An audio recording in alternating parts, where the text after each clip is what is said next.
Welcome to our channel. Today we how to subscribe with AWS Simple Email Service for workflow notifications step by step clearly. To start using AWS Simple Email Service for workflow notifications, first, log into your AWS Management Console. In the console, search for and select Simple Email Service from the AWS Services list. Once in the Simple Email Service dashboard, click on Verified Identities in the left sidebar. To send emails, you need to verify at least one email address or domain.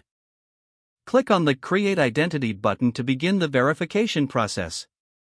Choose whether you want to verify an email address or a domain.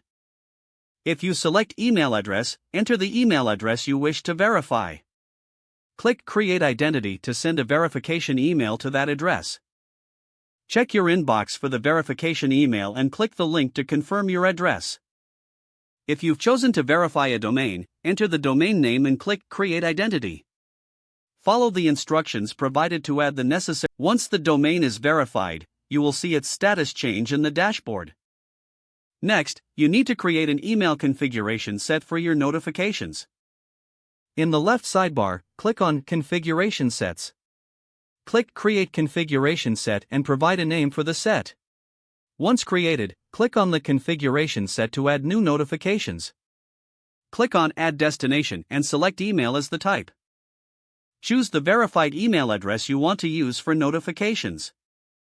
Configure the necessary options for your email, such as subject and body styles.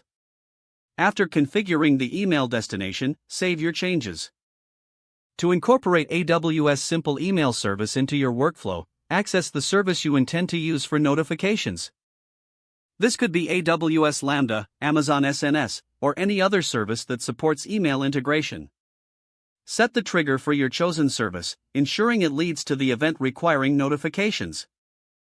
In the notification settings, select Send Email and reference the configuration set created earlier. Test the setup by triggering the event manually to ensure notifications are sent successfully. Monitor the status and logs in the AWS console to verify proper operation. Make adjustments to your settings if notifications are not received as expected. With everything configured properly, you are now set to receive workflow notifications via AWS Simple Email Service. Congratulations on setting up your email notifications. If the page does not load, refresh the browser or try again in a private or incognito window. Don't forget to like this video and subscribe to our channel for more step-by-step tech guides.